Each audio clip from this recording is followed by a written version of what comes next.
Olá a todos, sejam muito bem-vindos ao meu podcast Somos Infinitos. O meu nome é Nur Palma e hoje tenho aqui comigo Marta Gauthier, psicóloga clínica, autora de 6 livros e neste seu regresso à escrita, com o seu novo livro Um Lugar Tranquilo, ela traz-nos um caminho de reflexão, silêncio e evolução. Pessoalmente foi um livro com que eu me identifiquei imenso e até certo ponto parecia que eu estava a ouvir a voz da minha própria mente. Quero fazer um agradecimento especial à Pinguim Livros, a editora da Marta, e é em conjunto com esta editora que hoje vamos aqui explorar este livro que tem uma profundidade imensa. Marta, está a decorrer um espetáculo, O Beijo do Príncipe. É verdade, Não é? é verdade. Antes de mais, bem-vinda. Muito obrigada. Como é que está a correr? Olha, muito bem. E as sessões têm esgotado e está tudo a correr bem. Eu já não ia para os palcos há 2 anos e meio. Eu costumava ter ou um espetáculo de humor ou um espetáculo mais intimista, confessional, que eram as conversas sérias. E agora, depois desta pausa no palco, eu considero quase como se fosse um misto das duas coisas. Fala-se de temas... É a primeira vez que estou a partilhar o palco com alguém, neste caso com o Tiago. É baseado no meu podcast chamado Aconteceu uma Situação, em que o Tiago tem o papel de me fazer questões sobre vários temas, podem ser mundanos, espirituais, sobre relacionamentos amorosos. E então eu considero que é um misto, porque aprofundamos temas, mas como um cunho leve, em que às vezes tem humor, enfim, então estava um bocado nervosa porque estou há 13 anos no palco sozinha e portanto haviam aqui variáveis que eu não podia controlar, mas parece que o público está a gostar. E está a ser desafiante. E está no Vilaré, em Lisboa. Perfeito. Pronto, só para as pessoas saberem. Tem tido imenso sucesso porque eu tenho ouvido muita gente a falar do espetáculo e parabéns. Está a ser desafiante partilhares o palco com alguém?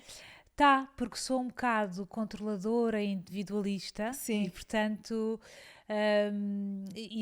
foi por isso sempre que nunca pensei em partilhar o palco com alguém e ainda por cima o Tiago, não tendo experiência de palco, ainda mais desafiante. E o primeiro eu estava um bocado gelada na estreia, não consegui estar bem natural, tentei simular naturalidade, mas não estava bem. E agora já estou a começar a relaxar e a desfrutar. E depois torna-se uma coisa para mim mais leve, porque eu tinha uma ressaca emocional de cada vez que estava no palco, como são muitas pessoas e estar sozinha no palco e a seguir a ressaca emocional era muita carga para mim. Ainda por cima os meus espetáculos são confessionais, portanto exponho ali a minha alma. E agora torna-se mais leve, porque como estou a partilhar esse peso, digamos assim, essa responsabilidade com alguém, já não é tão doloroso, e foi por isso que eu me aventurei a recomeçar nos palcos, mesmo sabendo que é alguma tareia, percebes? Porque não é... Sim, eu percebo o que queres dizer. Porque falar para 10 pessoas é completamente diferente de falar para 300 pessoas. Então isto tem que se lhe diga. O mundo do espetáculo tem muito que se lhe diga. Sim. A cultura do espetáculo tem muito que se lhe diga, não é? O facto também de certa forma vivermos dependentes do aplauso social, do reconhecimento, não é? Disso ser um fator muito importante naquilo que é a cultura do espetáculo, acho que... Olha, isso é outro fator que me fez sair dos palcos e fazer esta pausa, porque se por um lado eu fazia um trabalho espiritual interno e desinvestimento do ego, era um bocadinho esquizofrenizante, e passo a expressão, estar ao mesmo tempo a fazer uma atividade que é tão considerada egóica, não é? Portanto, nós precisamos mesmo de movimentar as pessoas por dentro, não é? Para as pessoas à noite se prepararem e prepararem toda a logística para irem ao espetáculo, elas precisam que haja alguma magia, algum encanto. Então nem sempre eu posso ser fiel a mim própria quando entro no palco, portanto eu tenho que apagar muito dos meus sentimentos daquele próprio dia. e puxar exatamente pelo meu ego. Se bem que, apesar de eu estar a dizer isto é discutível, porque cada vez mais eu estou a tentar apurar a técnica de fazer um espetáculo usando o mínimo ego possível. Eu acredito que seja possível. Claramente que sim, acho que é preciso muito trabalho, não é? A nível espiritual e interior. É acho muita que meditação, sim. a meditação no camarim, a seguir. Eu e o Tiago temos combinação também. Nós saímos do teatro, falamos um bocado daquilo que se passou, mas depois acabou. Claro que é tentador e às vezes apetece-nos falar e falamos, mas acabou, porque senão... porque quanto menos importância se der no bom sentido, mais leveza tu depois transportas para a sessão seguinte. Sem dúvida. Marta, vamos começar então a mergulhar um bocadinho no teu livro, que eu devorei. Acho que enquanto li o teu livro parecia... é curioso porque parecia que estava muitas vezes a ouvir a voz da minha mente e portanto foi um livro que eu senti muita sintonia. E se calhar começamos... por falar um bocadinho da beleza, não é? Que tu referiste logo no início, em que tu dizes: também percebi que a beleza é uma capa que nos cobre e impede que os outros nos vejam realmente. Nós atualmente observamos um crescente ênfase naquilo que é a beleza, principalmente estética, na nossa sociedade. Tu consideras que este conceito é muito intrusivo para aquilo que é a essência humana? Ou seja, isto de facto obscurece aquilo que é a essência humana?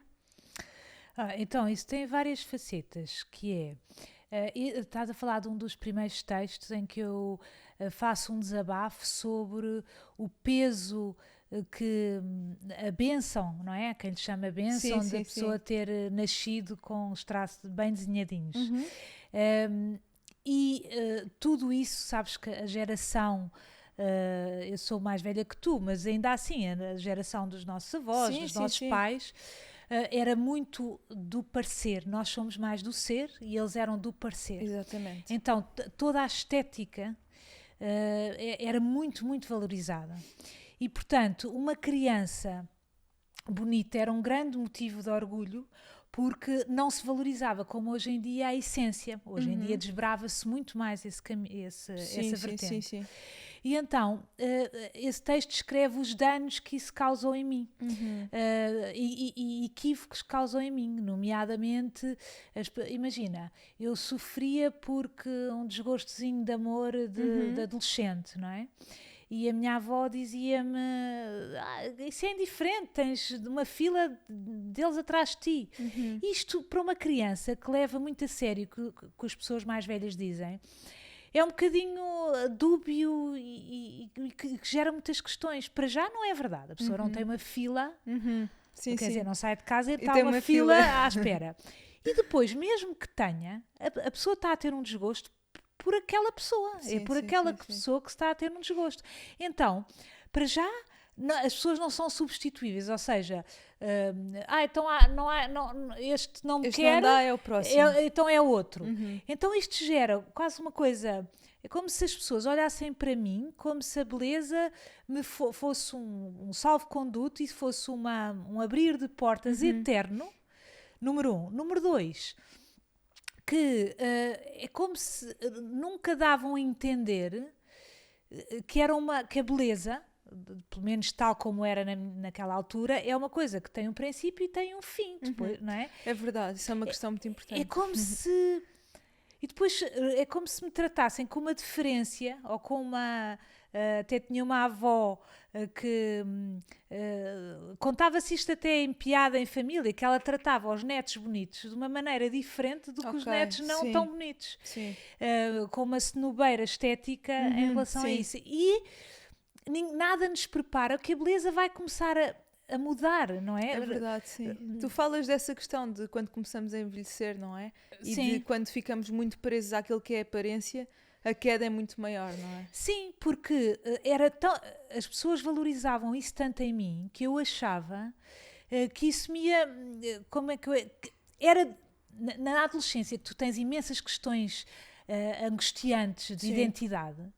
É muito tentador tu achares que és a tua beleza, porque se a tua beleza faz com que as pessoas te sorriam, faz com que a minha mãe me mostre às amigas dela com orgulho, tudo isso. Essa parte é tão unânime e tão fácil que então eu escuso de me buscar ou de me procurar noutras questões mais contraditórias que tenha. E então eu sou a beleza, mas depois a beleza vai se transformando, não é? Sim. Não quer dizer que fique menor, porque uma mulher de 20 anos tem um encanto, mas uma mulher de 40 tem outro, e há quem possa considerar mais bonito. Então, mas isso vai mudando. E então isso gera muitas questões de... E a minha avó também... digo às vezes meio a brincar ou não, a minha avó dizia muitas vezes, que pena, estás mal penteada, és tão bonita que faz pena, dando a entender que se eu fosse feia era indiferente se eu tivesse penteada ou não. Ou por exemplo, põe as costas direitas, que és tão bonita, faz pena. Sim.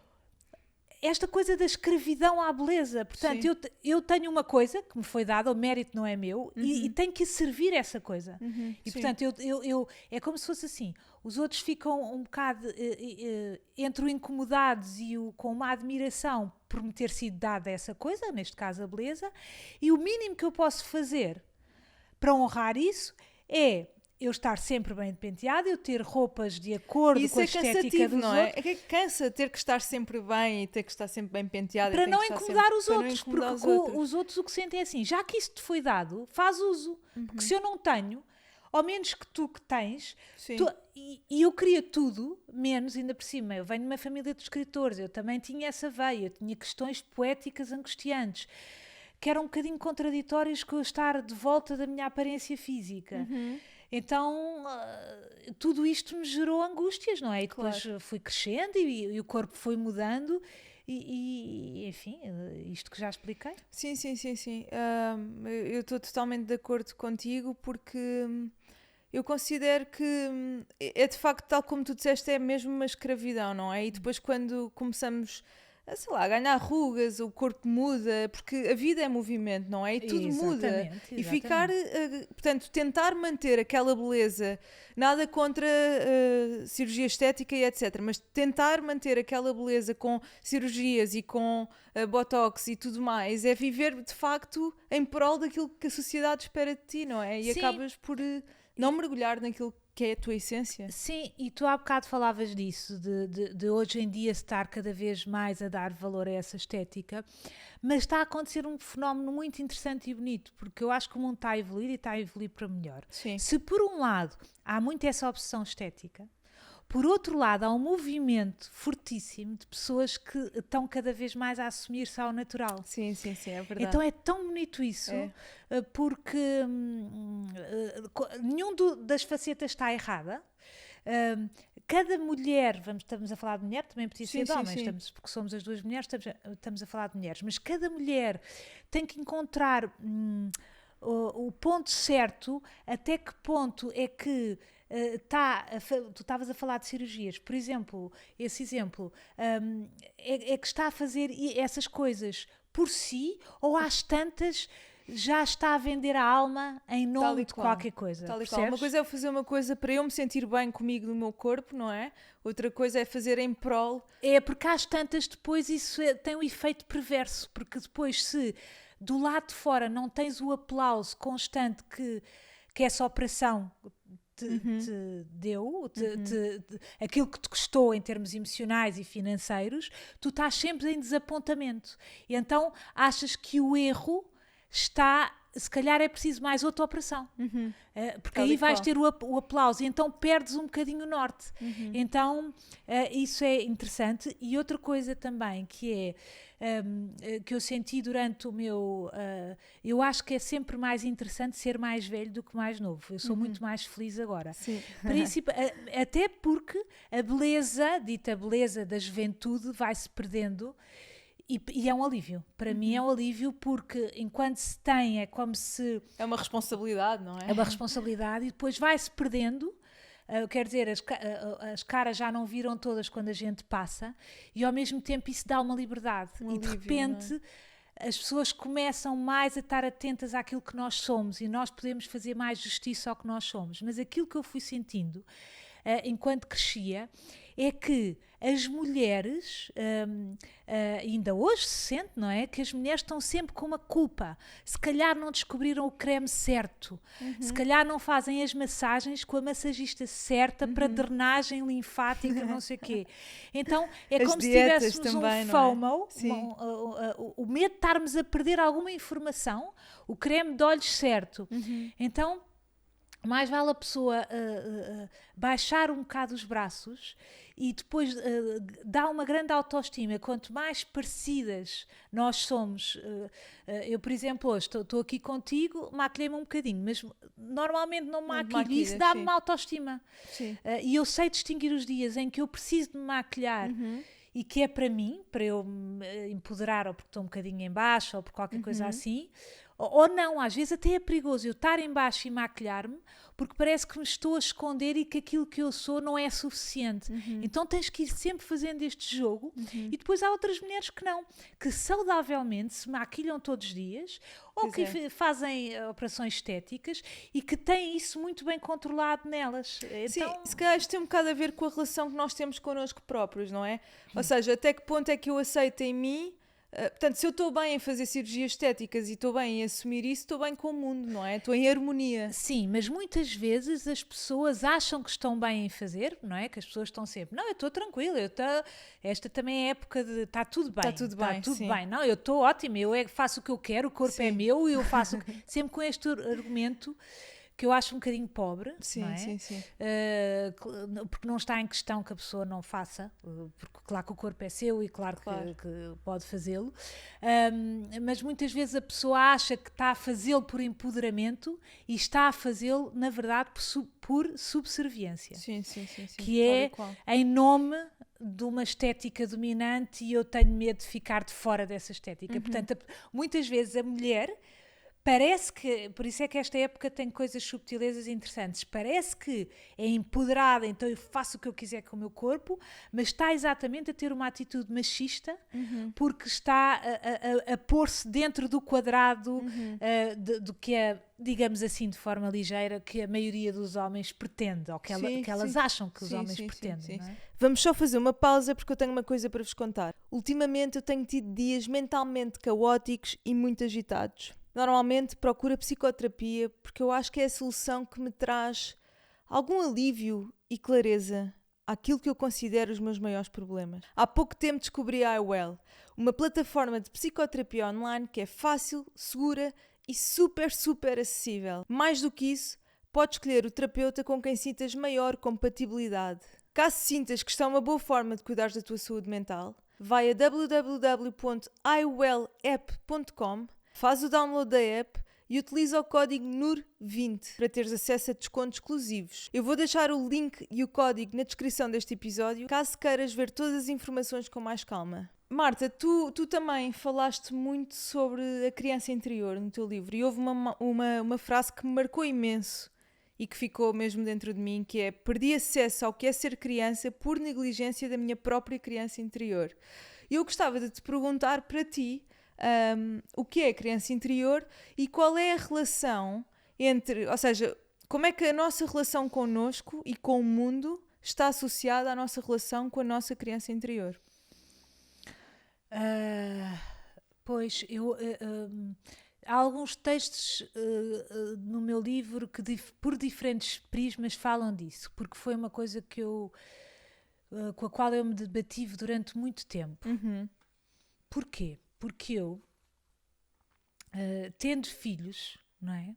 E tendo filhos, agora já são um bocadinho mais crescidos, não é? O meu mais novo tem 10 anos e o mais velho tem 19. Mas enquanto cresciam, muitas vezes, apesar da minha sensibilidade, apesar de eu ser psicóloga, nós depois, na nossa vida pessoal, estamos cheios de limitações, não é?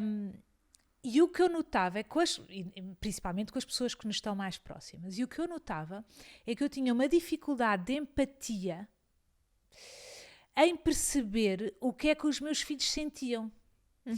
Portanto, eu movia-me de um ponto de vista narcísico. Fui durante muito tempo uma mãe funcional em que eu queria que as coisas...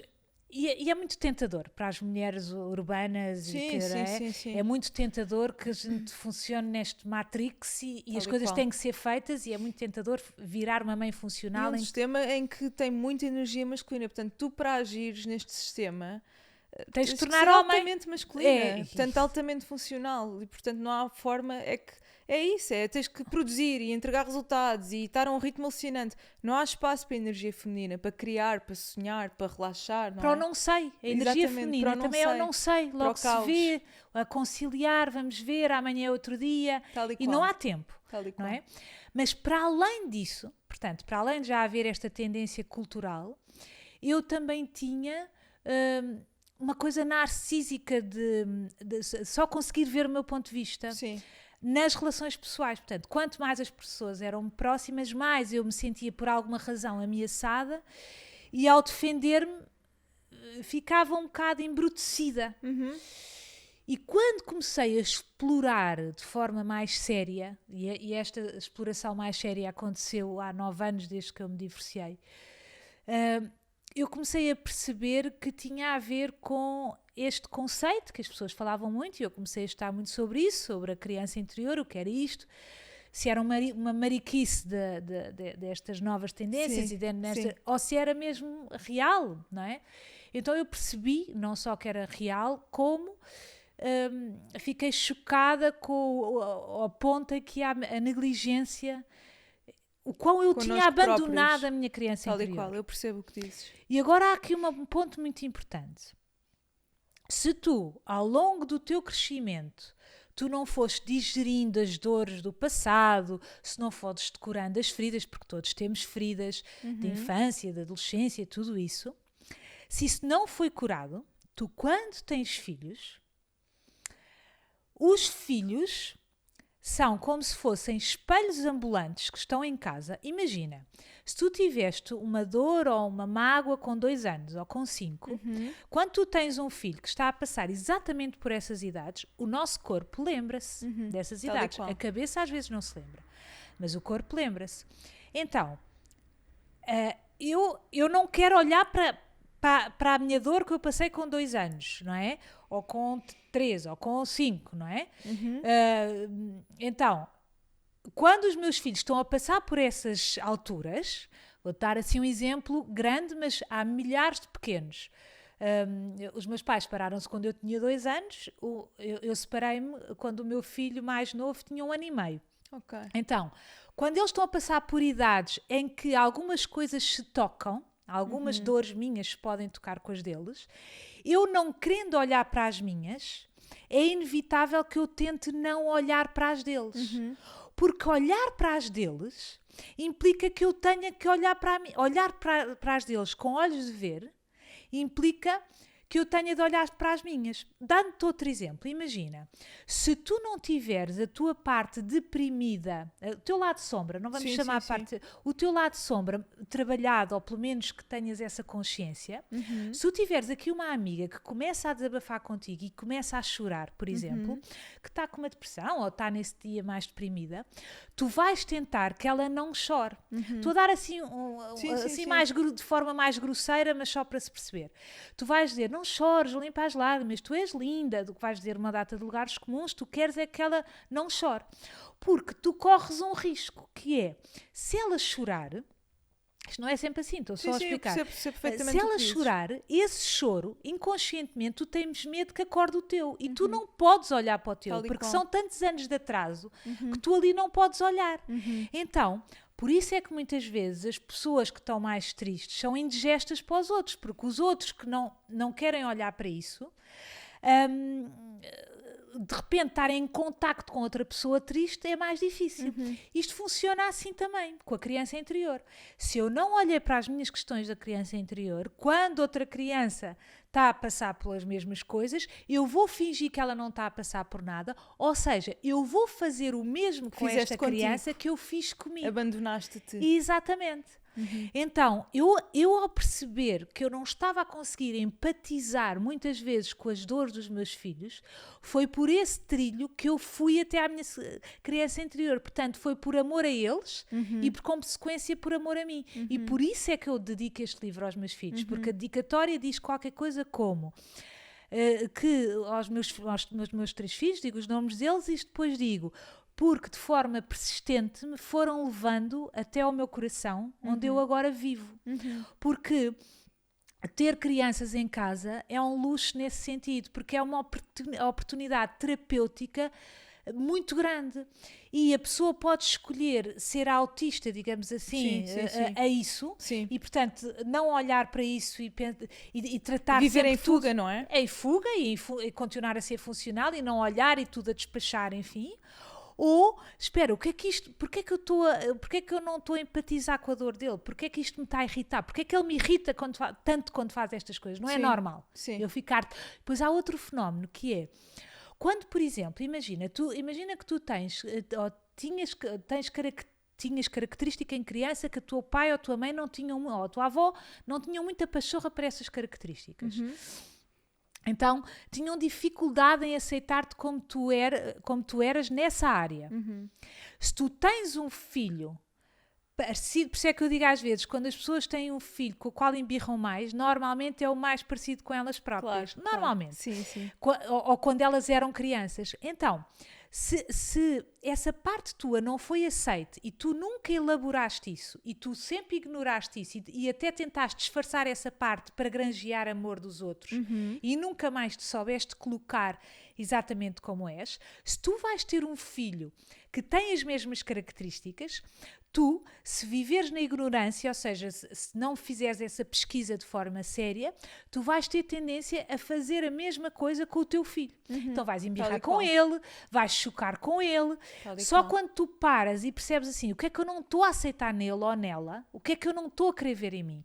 Porque é sempre suspeito. Se tu irritas-te tanto com alguém, há qualquer coisa aqui que não está boa. Sim, o que nos irrita no outro diz mais sobre nós do que sobre o outro, sim, não é? E há uma frase que até dizem em brasileiro, mas que eu gosto muito, que é assim, magoou, doeu, então leva para casa que é seu.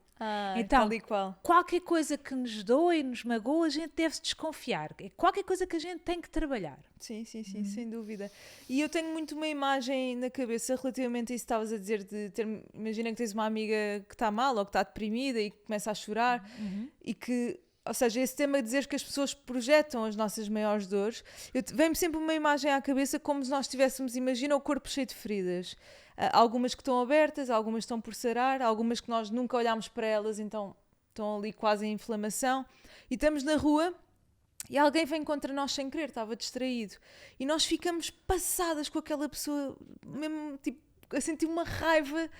Mas a dor é nossa e a dor sempre esteve lá, não é? O outro é que, olha, sem querer foi contra nós. Esse exemplo é ótimo. É um bocado isso, não é? Os outros, seja aquilo que tiverem a ser na vida, de certa forma representam sempre uma ferida que nós temos. Sim. E acho que tem muito a ver com isso. E ao tocar-nos, eles no fundo não estavam a fazer nada de mal. Eles nem sabiam que a ferida estava ali, eles só tocaram, não é? Porque eu e tu possivelmente já vivemos, eu já, e tu certamente também, já vivemos situações em que alguém nos diz qualquer coisa e nós tornamos reativas. Claro. E aquela pessoa fica, uau, calma, eu só estava a dizer isto. Mas aquilo magoou-nos, não é? Porque tem a ver connosco. E quanto mais a gente quiser negar esse interesse interior que devemos ter, o porquê, mais a gente vai culpar o outro. E o outro vai dizer, não, mas eu só disse isto. Não, tu disseste porque tu não és sensível, porque não sei o quê. Também pode ser o caso, mas sabes quando é que é desproporcional, não é? Quando é que é desconfiar? Quando a reação é desproporcional ao estímulo. Quando nós estamos a ter uma reação que não é adequada ao estímulo, a gente deve pensar assim, há aqui qualquer coisa. Sim, e uma das dicas que eu dou para fazer esse trabalho é, por exemplo, escrever tudo o que estamos a sentir em relação àquele tema, estás a perceber? Escrever. É uma boa forma de nos auto-observarmos, sim, não é? Exatamente. Sim. Ou gravar, há pessoas que não gostam de escrever, pegam o telefone, gravam, depois deitam fora, apagam. Sim.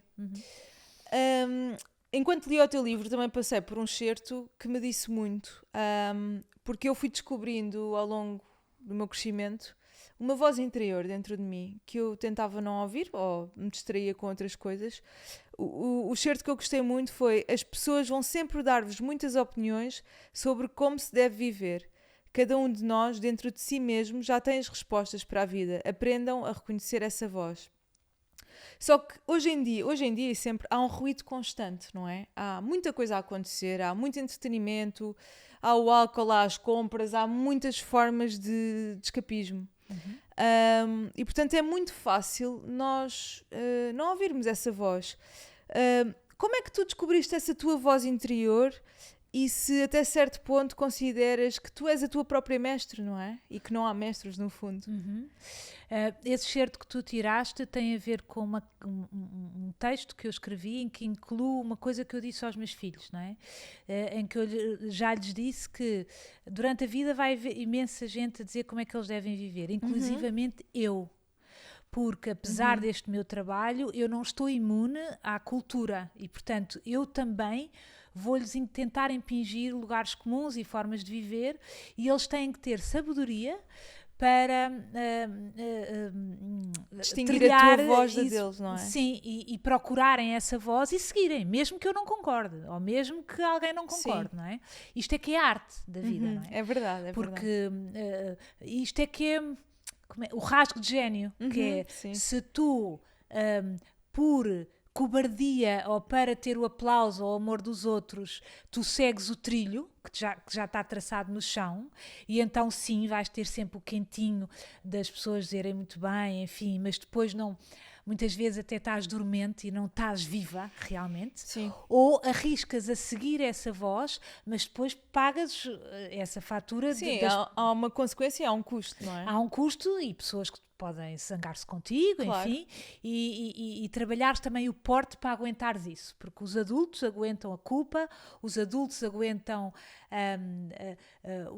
nem toda a gente gostar de nós, sermos adultos é isto, pronto. Em relação à segunda parte da tua pergunta, que tem a ver como é que eu fui descobrindo, eu acho que foi partindo muitas couraças, muita pedra, muita coisa que li, muitos retiros que fui como participante.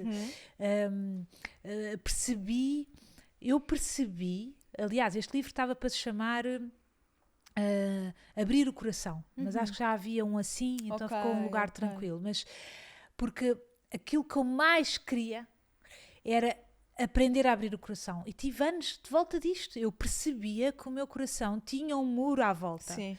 que eu estava cheia de barreiras, que aparentemente eu parecia uma pessoa afetiva e com o coração aberto, mas na verdade eu sabia a batota que eu estava a fazer e que eu estava sempre fechada. Então o que é que se passa? Porquê é que isto está fechado? De que é que eu tenho medo? E foi por aí, estás a perceber? Eu tenho medo de quê? Quais são os meus temas? É o medo da rejeição? É o medo do abandono? O que é? E depois, quando tu vais começando a partir essas couraças que se escondem, imagina, o coração está aqui, eu chamo-lhe intuição, está aqui, e estão estas camadas a proteger. Quando tu vais começando a quebrar, vão havendo arestas, vai passando o ar. Sim. E tu vais tendo lampejos do que é que a tua intuição te diz. Porque quando o coração está fechado, tu também estás surda àquilo que a intuição te quer falar. E quem diz intuição diz o universo, não é? Quando tu dizes não há mestres, tu és o teu próprio mestre, é porque não sou eu que sou sábia, é eu que me limpo o suficiente para que o universo sinta um canal limpo para oferecer informação. Então eu tenho que estar o menos poluída possível de condicionamentos exteriores, tal e qual, para deixar entrar essa informação. E então eu conseguir seguir essa intuição. E aí é que, e às vezes ainda é uma luta, não é? Porque claro, eu sei o que é que a minha vida toda, não é? Mas que torna-se cada vez mais fácil. Sim. E a vida vai ficando cada vez mais fácil, porque tu começas a dominar, tu começas a perceber os sinais, espera, isto é ego. Não, isto é intuição. Então vá, segue a intuição. Mas agora as pessoas vão dizer isto. Ou eu vou sentir isto, eu posso arriscar aqui, arrisca. Ou então não, estou frágil demais para arriscar. Agora prefiro vender a alma. Agora faço como a maioria das pessoas faz. Sim, eu achei lindo o exemplo que deste sobre o coração e ter camadas à volta, não é? E ter que estar o menos poluída possível para que a voz do universo comunique através de nós. Sim.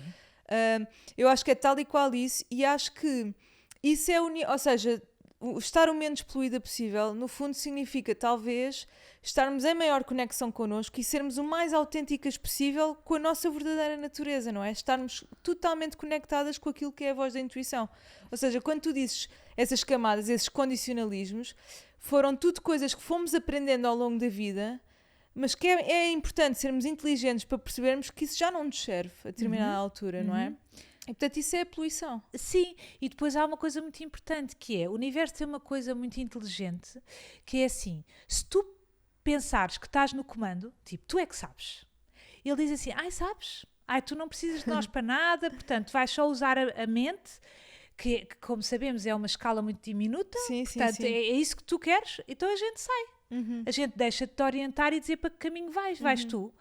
E vemos, porque o universo tem isto, não é? Ou tu apanhas a onda ou levas com a onda na cara. É mesmo. Ou tu apanhas o flow daquilo que é o universo, não é? A inteligência do universo. Ou a onda vem então... contra ti. Sim. Então, quando eu estava no comando, eu achava que eu é que sei, e portanto eu não ouvia essa voz e seguia só o que a minha cabeça dizia e não o que o meu coração ou a minha intuição dizia. Quando eu seguia só a cabeça, eu atraía muito mais desaires do que quando eu tiro o fardo de mim. Então é tão giro, eu adoro aquela frase que diz, não te preocupes, Deus fica com o fardo. Quem diz Deus, diz o universo. Sim. E quando a vida era muito mais pesada para mim, quando eu achava que eu é que tinha que decidir, que a responsabilidade era minha, que a vida era minha, e estás a ver a pressão que isto é, porque... Se isto fosse verdade, as pessoas não aguentam a vida. Por isso é que as pessoas têm burnouts e depressões, porque as pessoas assumem todo esse peso para si. Quando eu comecei a perceber como é que funciona a física quântica, quando eu comecei a estudar tudo isto... E a confiar no universo, não é? E a confiar, eu comecei a dizer assim, espera... O universo Deus pode mesmo ficar com o fardo, então eu só tenho que seguir essas ordens. E então é tão interessante, Nura, a minha vida, que começou a ficar cada vez mais refinada nisto. Então cada dia é uma surpresa, porque eu acordo e desde a coisa mais ínfima, que é vou tomar o pequeno almoço já ou não vou? E ouço o que é para fazer. Recebo ordens, é só receber ordens. É só receber ordens. É dizer, vou ao ginástica hoje? Não estou a sentir hoje. Não. Que engraçado, vou perceber porque é que não é para ir. Ou vou perceber. É lindo. É que a vida é mesmo linda, não é? É para ter esta conversa agora e é tão giro porque se sente mesmo. A pessoa está com alguém da nossa casa, não é? E temos que ter uma conversa. É para ter agora. E a energia diz completamente se sim, se não. Eu, ao princípio, eu usava um truque muito primário. Eu tenho 2 cadeiras em casa como estas. E quando não percebia que conseguia distinguir o que é o ego da intuição, o que é eu a pensar por mim, eu usava, ensinaram-me uma vez, imagina, esta cadeira chamava-lhe sim e essa chamava não. E todas as questões que eu tinha da vida, podia ser os exemplos mais prosaicos, como vou àquela festa ou não, ou coisas mais profundas, eu fazia a pergunta e depois sentava-me nesta, que era o sim. Vias como é que sentia? Só um exemplo assim paro, não é? Vou à festa, sento-me e via como é que o meu corpo estava, na hipótese de ir à festa, se o meu corpo relaxava, se não relaxava. E depois sentava-me aí e via como é que o meu corpo estava. E ao princípio, às vezes eu nem seguia as ordens às vezes eu não aguentava seguir a intuição, porque estava tão habituada a seguir a cabeça que me era impossível, mas depois começa a ficar mais fácil. Depois tu deixas de ter que usar as cadeiras e começas a usar a tua própria sensação. Mas que é tão nítida. O teu corpo sabe. Que giro, eu achei que ia ter esta conversa agora de manhã, não é para ter. Se calhar é só à tarde, vou esperar. Olha, também não vai ser à tarde. E de repente, quando tu tens a conversa na hora certa, o outro responde-te muito melhor, não é? Pois é. Porque quando tu só estás a pensar com a cabeça, tu estás cega a uma série de outras variáveis que o universo está a mandar e tu não estás a ver. Sim. Então, por isso é que é um bocadinho falta de inteligência. As pessoas que acham sempre, eu sou muito lógico, eu sou muito... É ver para crer. Essa visão é muito limitada, porque estão a perder todo o resto do invisível, não é? Eu imagino o racional e a cognição como uma faca que dá muito jeito para cortar bolos, para cortar coisas, não é? Para cortar. E que precisamos mesmo dela. Mas se estivermos sempre com a faca na mão, sempre, para todo o lado, vamos cortar, não é? Vamos cortar as pessoas. Eu olho para a mente um bocado assim, que é...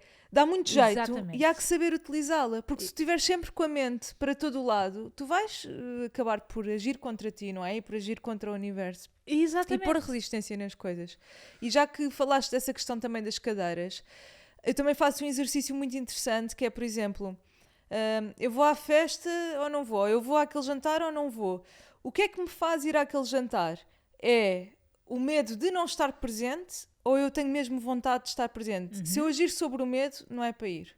Ou seja, se eu agir porque tenho medo de não estar, não é para ir. Se agir porque eu tenho, de facto, vontade de estar presente com aquelas pessoas, então é para ir.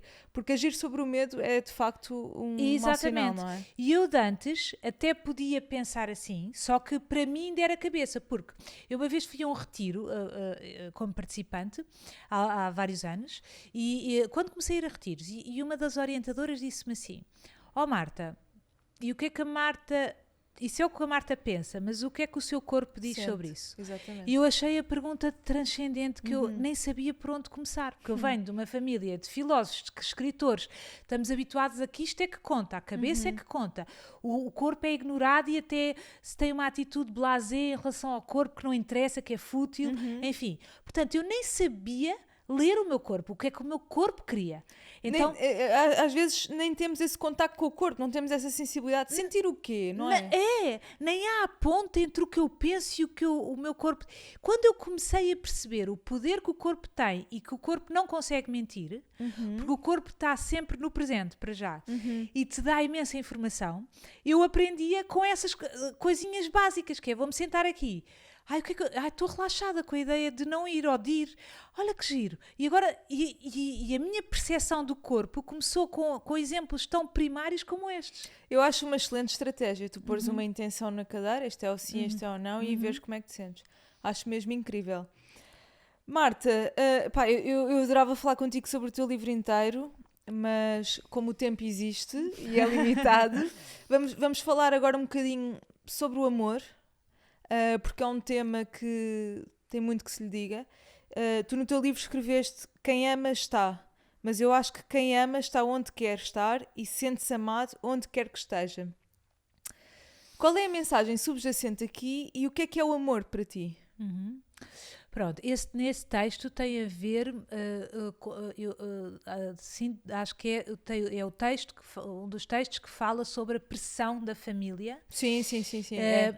Em que nós sentimos que nesta cultura a família tem um peso muito grande e acha-se que, nas culturas latinas, não é?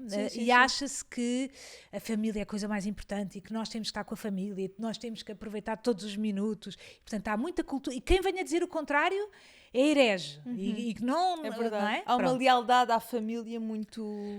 Sim, cega, e sendo que de forma contraditória 85% dos dramas que as pessoas trazem para os psicólogos têm a ver com questões familiares, não é? Claro. Até há uma frase do Ramdas que diz: tu podes ser a pessoa mais iluminada do mundo, mas experimenta passar um fim de semana com a tua família e vais ver.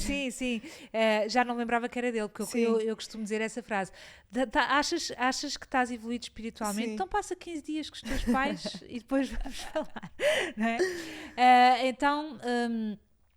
E as pessoas têm muito essas frases: quem ama está, o amigo é aquele e também a amizade, essa tirania do conceito da amizade. Quem ama está, não é? Então,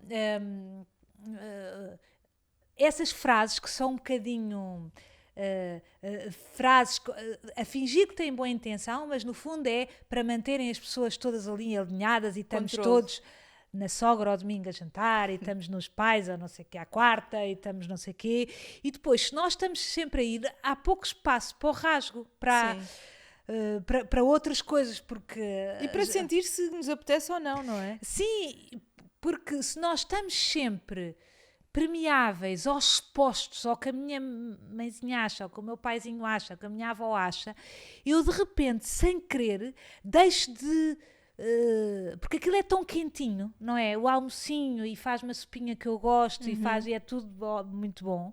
E eu de repente caio no facilitismo de não querer criar ondas, porque aquilo é tão bom e são tudo tão bons. Tudo bem, Sim, pode-se depois fazer. não saímos dali, não é? Sim, pode-se fazer tudo isso, mas tem que se medir a quantidade, cada pessoa tem a sua fórmula. Então, eu acredito mesmo, como diz isso que eu escrevi, que as pessoas dizem quem ama está. E eu digo que quem ama está onde sente que deve estar e é amado onde quer que esteja. Tal e qual. E, portanto, eu espero ser amada, independentemente de quais sejam as minhas escolhas, de estar onde estiver. Sim, porque amor No é entanto, liberdade, não é? como vivo nesta cultura, sei que posso ser abandonada, digamos assim, ou que podem não me amar por causa das minhas escolhas. E o meu desafio é ter porte para aguentar isso, para não ceder e manter e não criar azedume em mim, não é? Porque muitas vezes as pessoas vão para a vítima, as pessoas não me entendem, eu queria que as pessoas me entendessem porque eu sou uma pessoa que faço isto e faço aquilo. Não, as pessoas têm direito a não me entender. Sim. E como é que se cultiva esse porte que tu tanto falas, não é? E eu acho que muitas das pessoas que nos estão a ouvir é uma grande questão, é como é que se cultiva esse porte e esse centro interior? Eu é todos os dias, aquilo que tu ouves aqui depurado, portanto, isto que eu estou a dizer e que parece que é muito fácil para mim, e apesar dos meus 47 anos, eu todos os dias, e já ter idade eventualmente para ser forte desse ponto de vista, todos os dias é um trabalho de selagem. É como fazer um tapete de arraiosa em que tu tens de ter uma paciência, porque vacilas aqui, depois ficas triste com uma mensagem que recebes e depois duvidas de ti mesma e depois vais meditar um bocado e depois ouves uma coisa, ouves um autor que te inspira e tu voltas para o teu lugar, depois desabafas, depois sentes que naquele dia é melhor não desabafar e vais sempre acreditando e tens pequenos mantras. Eu uma vez sonhei uma frase que dizia: mesmo que os outros parem, continua a avançar. Normalmente as pessoas não sonham frases, não é? Sonham coisas. Mas eu percebo o que queres dizer. Sim. Porque isso também aconteceu. E essa ideia de continua, Marta, os outros têm direito a não concordar contigo, não sejas mimada, nem toda a gente tem. Eu acho que isso é mesmo uma comunicação que chega até ti através de um sonho. Quando recebemos frases concretas e acordamos com aquilo em nós, é a generosidade infinita do universo, a ver-nos vacilar. Sim. E então manda primeiros socorros assim. E depois tenho outra técnica em relação à tua pergunta, que é pedir ajuda. Peço ajuda ao universo. Fundamental. Diga assim: universo, hoje não estou a saber, estou desfeita e estou a duvidar de mim, sinto-me o elo mais fraco, estou em baixo, ajuda-me, orienta-me este dia, não sei como é que é de vivê-lo. E às vezes é preciso ficar-se um dia inteiro... Deixar o barco afundar, não é? Às vezes. Sim, um dia inteiro a ver coisas parvas e a comer gelado. Também precisamos disso, não é? Sim, e outras vezes não, é ir caminhar e limpar a casa. O universo vai orientando e depois a gente volta, como nada é o bom de ser tudo imutável, é que nada fica igual sempre e portanto só um dia, 2 dias assim e tu voltas. É cíclico, é verdade. Depois com amor, sabes? Estamos numa época em que histérica, em que as pessoas estão do género, esta é a minha verdade, eu vou dizer a minha verdade. Sim. E quem gosta, gosta. Não é bem assim. Eu com a minha família tive, ainda em relação à tua pergunta, com a minha família teve que ser, eu ao princípio ia pelo sistema rígido e eu sou assim, não, com amor, com calma, dizer assim, mãe, desculpe, eu sei que a mãe ficou triste com isto, mas eu fiz isto por causa disto, não leva mal. Passado uma semana a mãe percebeu. Quando as pessoas sentem ternura, portanto, por um lado sentem que não vais vacilar, mas tu não fazes isso com dureza, dá mais vontade ao outro de te acolher. E se tu explicares não com uma atitude condescendente, mas com força, mas com carinho, que é isso há bocado que tu estavas a dizer, que é nós mulheres também sairmos da coisa masculina, tudo à bruta. Energia feminina. Sim, não é? Porque os homens têm isso de poderoso e que nos ensinam, não é? Sim. Que é poderem tomar uma decisão e não ficam ali a engonhar como nós, 3 dias, não é? Isso é bom e poderoso. Nós também podemos ensinar aos homens que podem fazer isso, mas ter alguma suavidade. Sim. Então nós também não precisamos de ficar com o modo masculino ao rubro, porque já nem os homens já estão até eles a refinar isso. É verdade, sem então, dúvida. Aprender a ser chefes de empresas ou chefes de família, nós, e fazê-lo com doçura, mas com firmeza, é uma arte. É esse equilíbrio entre o yin e yang, não é? Sim, e que nos mantém a dignidade, não é? Só se eu conseguir ser mulher como quero ser mulher, é que me é devolvida a dignidade. É, sem dúvida. E no fundo, o que é o amor para ti? Olha, o amor é uma coisa que eu percebi que é uma coisa para todo o sítio. O que eu percebi quando eu comecei a abrir o coração, eu tinha medo de o abrir, e quando eu comecei a sentir essas arestas e a abrir, eu comecei a reparar numa coisa mais bonita que há na vida, que é o amor é para tudo. Tu até andas uma maçaneta da porta. É verdade. Percebes? Não é exclusivo. Não é aquela coisa... Aqui nesta cultura também se confunde muito amor com apego, não é? Sim. Então as pessoas batem no peito para dizer os meus, não é? A minha família. O amor com os com a meus devoção, ninguém mexe. não é? Com os meus... Isso é amor. Então, com os teus não mexem, mas já podem mexer nos outros. Sim. Então, percebes? Então é um amor que só ama uma parte das pessoas. Então, os meus filhos, sim, mas os filhos dos... eu com os meus... Então como é que é esse amor? O que é isso? O que eu comecei a perceber é que o amor é uma coisa, para já que tu trabalhas, que é, quanto mais te amares a ti mesma, mesmo que a sociedade te chame egoísta, não ligues. Ama-te a ti mesma, porque esse amor depois transborda. E não tem outra hipótese, ele começa a sair para todos os outros. Verdade. E de repente tu começas a encontrar ternura no tecido do sofá. É verdade. Vês tudo bonito. E isto é que é o lugar tranquilo, que é, de repente, tudo é bonito até ao infinito. É lindo. Só que se tu ainda não estás curada o suficiente para achares que és merecedora desta beleza tamanha que é o mundo, tu vais travando, e por isso é que fechas o coração, porque é tudo tão... Se tu saíres à rua, estou a ver através das cortinas que tens aqui, as árvores despidas lá fora, se eu vir como deve ser, é tudo tão bonito, não é? Que às tantas a pessoa trava isso com algum sarcasmo, com alguma poluição, com neuras, com fixação em pensamentos, porque se tu ainda achas que na tua criança interior, nas tuas feridas interiores, não és merecedor dessa beleza e toda. não aprendemos a lidar com isso, não é? Uma criança, se calhar, que não aprendeu a lidar com o amor.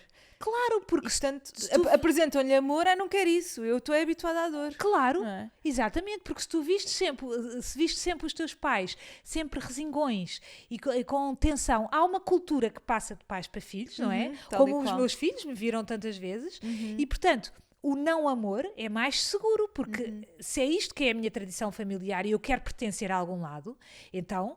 Para eu não deixar de pertencer, eu vou ter que ser também uma pessoa resingona, sempre a pensar no ontem, sempre com angústias em relação ao futuro também. Então eu mantenho a tradição para pertencer a algum lado. A lealdade, não é? Ao clã. Sim, e de repente, saíres daqui é que é a grande criatividade, e é por isso que são poucos os que fazem isto, porque é arriscado. É preciso coragem, não porque os outros todos te vão dizer, és egoísta, és não sei o quê, e tu estás a pensar mal. É preciso ter esse porte que tu tanto falas e que se passa uma vida inteira a cultivar, e esse porte se calhar é o lugar tranquilo, não é? Dentro de nós, que nos dá essa segurança. Sim, porque quando tu descobres que és só amor, ou seja, há quem te chama amor ou consciência, tu estás livre, porque afinal tu não és todos os dramas que te acontecem, então esse é o teu lugar, e desde aí é que tu encontras o porte.